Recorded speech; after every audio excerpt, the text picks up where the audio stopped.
Hey guys, what you're looking at is my media center computer. It used to be my main computer. It has a AMD Phenom 2 X4 955 processor. It's a quad core. It runs at I think 3.2 gigahertz, and it's got a 1 terabyte hard drive in there. And it was packing a what is it called? GeForce GT 430. It's a low profile card. And believe it or not, that was once my main GPU for gaming. Even though it's branded as a little HD PC card. What is an HD PC card, basically? But yes, I'm going to be cleaning this computer up today and going to see how it goes. After I did my first ThinkType video, I looked at my dusty old HD PC here and I was like, you know what? I should probably clean this guy up and see what I can do. Alright, the inside of the tower is clean. Next up, we're going to be upgrading the GeForce GT 430 to a, this isn't only an upgrade actually, it's like a side grade because I already had the SIM, but yeah, to a Sapphire something 7870, 2 gigabytes VRAM GPU. And it's called Radeon? I don't know if that's the correct branding. As you can see, it's a little bit beaten up here. I had to clean and fix that fan a bit, and just gonna spray down this little guy too, and we're gonna install it here in a minute. So, catch you there. Alright guys, finally got this bad boy up and running. You would not believe how long it took. Got a little solution for the dust, a little bit of masking tape to keep out the dust. Not exactly professional, but hey, should work good enough. Installing some games now. Yeah. Apparently, I decided not to go for fresh install. I decided to use the Windows 10 refresh option and do the full thing, so it'd be absolutely clear because I want to get a lot of junk off of it anyways. And I started around like 1 o'clock, and here we are, and it ended at like midnight. I shit you not. It takes like a long time. They were not kidding about that. So if you have Windows 10, you're probably going to do a refresh. Just know that it will take you a while. I also had a little bit of an issue with activation, even though I had a valid copy of Windows 7 being upgraded to 10. The refresh seemed to kind of mess with that a little bit, but I managed to get it working again. Anyways, the benchmarks are going to come up here in just a sec. First up, we have TF2, and TF2 ran very good. As you can see, the settings are just about all maxed out. No custom configurations. Running at an average at about, well, almost 100 FPS. It's perfectly playable. And oddly enough, I don't remember it being this playable. But, yeah. Do note that this is a Source engine. It tends to be CPU... well, it tends to, at least in my experience, the CPU tends to be the deal breaker when a game will run well or not. Like, you can have a spectacular GPU, but if you have a crappy GPU or CPU, you won't have a good time.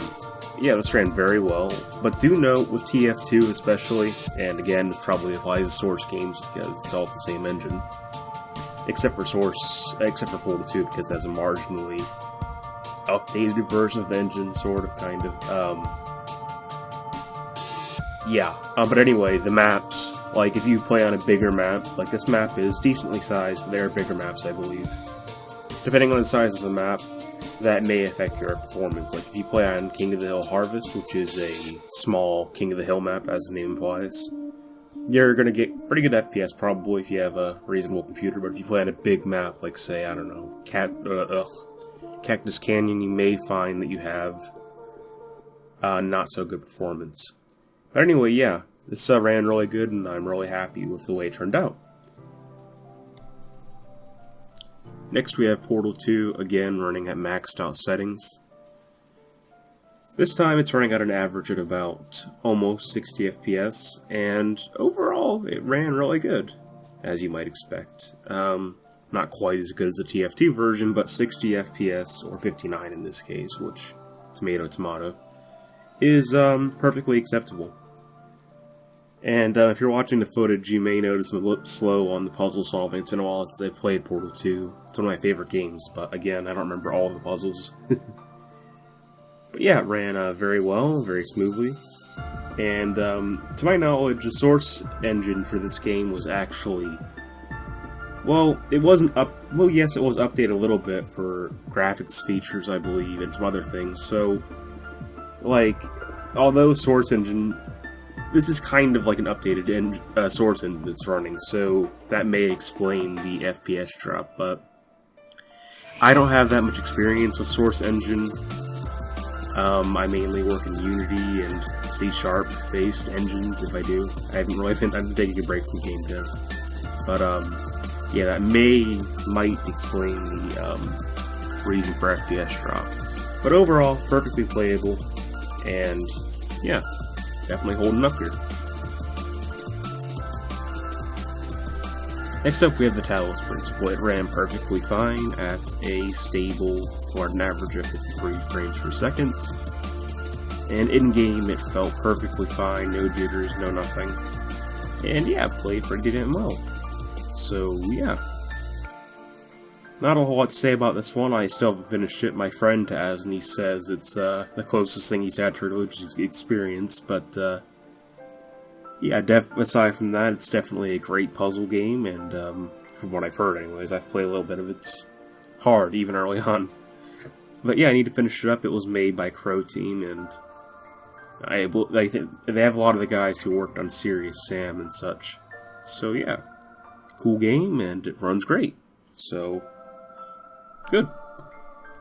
Next up, we have Skyrim. You'll see me running around like an idiot, getting killed by the dragon here in a little bit. Or maybe I'll cut that out, I'm not sure yet. This ran at, let's see here. Again, a perfectly stable 58 frames per second on average, and yeah, it ran very smoothly. I didn't really expect any problems from this one, because it seems like, at least for Skyrim, that you can run some of their games, you can run that game on like a toaster practically. And of all the mods out there, I've seen mods that turn it into something that looks like, well, like a horrible cross between a Nintendo 64 game and a PS1 game. And there's that stupid def. For some reason, I didn't think that the dragon could hurt you, because I thought it was like a tutorial thing, so they'd make you invincible, but that was not the case. Anyways, perfectly playable. And yeah, good job. Now we have Firewatch. Again, we're getting into some of the more modern titles. This is made with Unity. A very cool game. It's mostly story-driven. It's like a little thriller. If you haven't played it, I suggest you do. Yeah, it got an average of 39, almost 40 FPS. And it ran pretty smoothly despite being a little bit less than 60, but overall, still very much so playable. Really, I mean, I try not to be one of those PC Master Race types, but really anything over like 30 or around 45 is a sweet spot on older computers. I find perfectly playable myself. So yeah, this did pretty good too. Again, we're getting into some of the newer titles here. And finally, we have Fallout 4. Probably the most modern game I have in my library currently. Sorry, but you just can't justify spending $60 and the Steam sales aren't with me quite yet, but I do need to update my collection a little bit. But anyway, yes, this ran at an average of 31 FPS. Again, I kind of expected this to struggle a little bit, but 30 FPS is still fairly playable. I would prefer like in the 40s, or of course 60 FPS or better. But to me, it did feel pretty playable. I mean, it did feel a tiny bit jerky at times, but overall acceptable. So yeah, this was pretty cool. And it did better than I expected, because I had a feeling it would struggle with Fallout 4 of all things. So yeah, another game I need to finish up eventually. I have this bad habit of not finishing these big open world games, but you know, sometimes life gets in the way. But overall, yep, it runs pretty okay given the age of the computer and the GPU that I have. Now, I'm not sure if this game is more CPU or GPU limited. I have a feeling that had I pushed down the graphical settings a little bit, I could have gotten to 60 eventually. I let the little thing decide, and I decided to set the preset to Ultra. And given that it's Ultra and the age of the computer and the parts, I'd say it did pretty good. So, yeah. Also, before I go, really quickly, I wanted to mention that little something about the video making process here. The reason why the video of the gameplay looks kind of laggy is because it's recorded on a HD webcam. Because if you use recording software like Fraps, well, not so much Fraps, but well, really most recording stuff like Bandicam, etc., it tends to take a toll on either the CPU or GPU, and that could affect the benchmarking results, so those are kind of a no-go. I am going to look into purchasing a HDMI recorder, that way I can get the raw footage from that and not have to use a webcam and a homemade tripod for my little webcam to do the recordings. Yeah, overall, I also need to upgrade my footage. You may have noticed in the beginning of the video that it was 720p, which is why I had that little background effect going there, just to mask it a little bit. I thought my phone could do 1080p recording, but apparently not.